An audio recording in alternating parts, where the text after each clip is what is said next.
এই ভিডিওটি আমাদেরকে স্পন্সর করেছে মোবাইল কালেকশন ময়মনসিংহ। যারা ময়মনসিংহ শহরে বা এর আশেপাশে থাকেন এবং সবচেয়ে কম্পিটিটিভ প্রাইসে সবচেয়ে কোয়ালিটিফুল হ্যান্ডসেটটি খুঁজে বেড়াচ্ছেন, তারা নির্দ্বিধায় চলে যেতে পারেন মোবাইল কালেকশনে। সাথে আমাদের ইউটিউব চ্যানেলের রেফারেন্স দিলে মিলে যেতে পারে কিছু ডিসকাউন্টও। Thanks mobile collection for providing us the phone. Hello বন্ধুরা, কেমন আছেন সবাই? কিছুদিন আগে এক বন্ধুর সাথে মার্কেটে গিয়েছিলাম একটি স্মার্টফোন কেনার জন্য। বাজেট খুব বেশি ছিল না, এই ধরেন 20,000 টাকার আশপাশে। সো বাধ্য হয়ে আমাদেরকে দেখতে হচ্ছিল এন্ট্রি লেভেল স্মার্টফোনগুলো আসলে কি অফার করছে আমাদের জন্য নতুন। সো বাজারে অনেকক্ষণ ঘোরাঘুরি করে যেটা বুঝতে পারলাম, বেশ কিছু কোম্পানি ফুল ভিউ বেজেললেস ডিসপ্লে অফার করছে এবং এটাও খুব ভালোভাবে বুঝে গেলাম। 18:9 ডিসপ্লে অফার করে স্মার্টফোনগুলোর মাঝে Xiaomi Redmi 5 Plus ইতিমধ্যেই সবচেয়ে বেশি জনপ্রিয়তা অর্জন করে নিয়েছে। তাই দেরি না করে Xiaomi Redmi 5 এর ওভারঅল প্যাকেজটা কেমন হয়েছে তা নিয়ে রিভিউ চলে এলাম আমি কাজী রিয়াদ।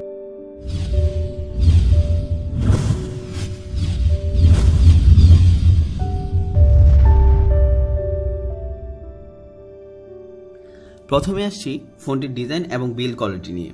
ফোনটির ডিজাইন বলতে গেলে কিছুটা ডিফারেন্ট, দেখতে ভালোই লাগে, বাট ব্যাক সাইডটা দেখতে অন্যান্য Xiaomi সেটের মতোই, খুব বেশি ডিফারেন্স আপনার চোখে পড়বে না। তবে হাতে নিলে বেশ প্রিমিয়াম ফিল পাবেন। এর দুইটা কালার বাজারে অ্যাভেলেবল আছে। দুইটা কালারের মাঝে কালো কালারটাই আপনার বেশি পছন্দ হবে। বেজেললেস ডিসপ্লে হওয়ার কারণে অল্প যে কালো বর্ডারটা আছে সেটা আপনার চোখে পড়বে না। তবে উপরের বেজেলটুকু ভালো লাগলেও নিচের সাইডের বেজেলটা আপনার একদমই ভালো লাগবে না, বেশ অনেকটাই মোটা করে ফেলেছে। সো ডিজাইনটা যেখানে অনেক বেশি সুন্দর হওয়ার কথা ছিল, সেই জায়গায় অনেকটাই মার খেয়ে গেছে। তবে এত খুঁটায় খাটায় কেউ হয়তো দেখবে না, হাতে নিলে ভালোই লাগবে। তারপর বলবো, ডিজাইনের ভালো লাগা খারাপ লাগা আসলে এক একজনের কাছে একই রকম। এটা আমার কাছে ভালো লাগবে, আপনার কাছে ভালো নাও লাগতে পারে। তবে আমাকে জিজ্ঞেস করলে আমি বলবো হ্যাঁ, এই দামের মাঝে বেশ ভালো লেগেছে আমার কাছে। তবে এর বিল্ড কোয়ালিটি খুবই ভালো, বিল্ড কোয়ালিটি কোনো সন্দেহ নেই। পকেটে রাখলেই ব্যান্ড হয়ে যাবে না এই সেটটি। তবে হাত থেকে পড়ে গেলে কি হবে তা আমি বলতে পারছি না, ডিসপ্লে ভেঙে যাওয়ার সম্ভাবনাই বেশি থাকবে। তবে Xiaomi একটি ভালো কাজ করেছে, ডিসপ্লে প্রোটেকশনের জন্য অথবা সেটটার ওভারঅল প্রোটেকশনের জন্য সেটের সাথেই বক্সে দিয়ে দিচ্ছে একটি সিলিকন ব্যাক কভার। তবে আরেকটি মজার ব্যাপার হচ্ছে, এর সামনের সাইডে থাকা 3টা ক্যামেরা মতন দেখতে যেই কালো জিনিসগুলো দেখা যাচ্ছে, এগুলো আসলে 3টা ক্যামেরা না, এর 2টা সেন্সর এবং একটা ক্যামেরা। কালো কালারের সেটটাতে এতটা বোঝা যায় না, বাট সাদা কালারের সেটটাতে আপনি স্পষ্টই বুঝতে পারবেন। তবে সেটটা নিচের দিকে তাকালে আপনার মনটা খারাপ হয়ে যেতে পারে, কারণ এত টাকা খরচ করেও আপনি টাইপ সি চার্জিং পোর্ট পাচ্ছেন না। আমার মনে হয় Xiaomi এই কিপটামিটুকু না করলেও পারতো। 6 ইঞ্চি ডিসপ্লে হওয়ার কারণে এটি এক হাতে চালাতে আপনার কিছুটা কষ্ট হতে পারে। এখন আসা যাক ফিঙ্গারপ্রিন্ট সেন্সরে। ফিঙ্গারপ্রিন্ট সেন্সরটি একদম ঠিক জায়গা মতোই আছে। বড় সেট হলেও খুব সহজেই পৌঁছে যাবে আপনার ফিঙ্গার। সেটের মতো ডানে বা বায়ে দেয়নি, ঠিক জায়গা মতো। এবং অ্যাজ ইউজুয়াল ফিঙ্গারপ্রিন্ট সেন্সর খুবই ফাস্ট এবং অ্যাকুরেট ছিল। চলুন ডিসপ্লে নিয়ে কিছু বকবক করা যাক। Redmi 5 Plus এর ডিসপ্লে সাইজ হচ্ছে 5.99 inch with an IPS panel, যার পিক্সেল ডেন্সিটি 403 ppi। এই প্রাইসে এই ডিসপ্লে আমার কাছে ভালোই লেগেছে।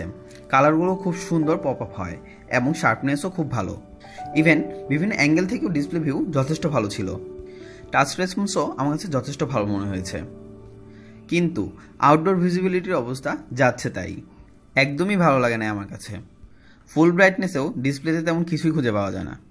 রাউন্ডেড কর্নারগুলো দেখতে কিন্তু অনেক ভালো লাগে, বিশেষ করে এর 18:9 রেশিওতে ভিডিও কন্টেন্ট দেখতে চমৎকার লাগে। তাই আমার সাজেশন থাকবে, ট্রেডিশনাল স্কোয়ার ডিসপ্লে বাদ দিয়ে রাউন্ডেড ডিসপ্লে বেছে নেওয়াটাই বুদ্ধিমানের কাজ হবে। ডিসপ্লে নিয়ে এর চেয়ে বেশি কিছু বলার নাই, চলুন জেনে নেওয়া যাক এর হার্ডওয়্যার সেকশন নিয়ে।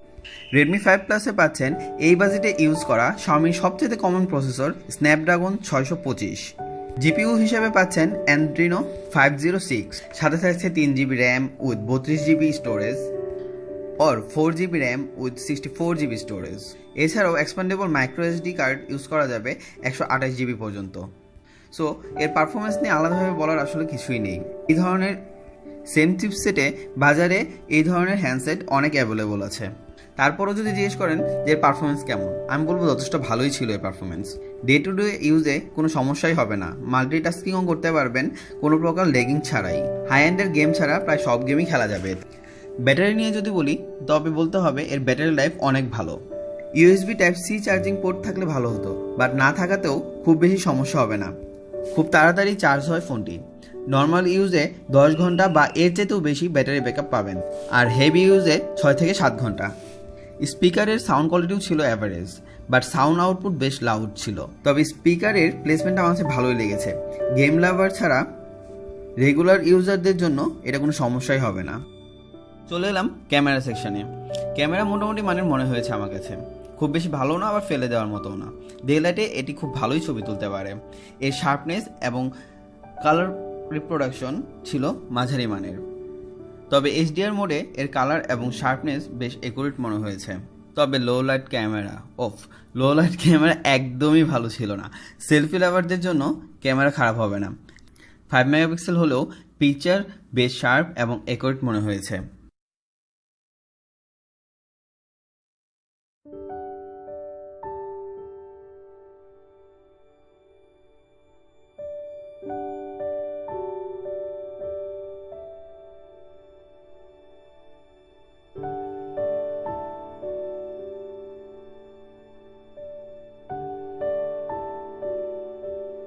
এখন চলুন জেনে নেওয়া যাক এর সফটওয়্যার সম্পর্কে।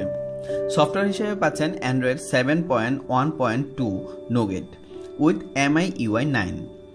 MIUI নিয়ে আলাদাভাবে কিছুই বলার নেই, অলমোস্ট আগের MIUI ভার্সনগুলোর মতোই। একটা সমস্যা হচ্ছে ফোনটিতে গ্লোবাল ভার্সন ইউজ করা হয় নাই। গ্লোবাল ভার্সন না থাকার কারণে আপনাদের কাছে কিছুটা সমস্যা মনে হতে পারে।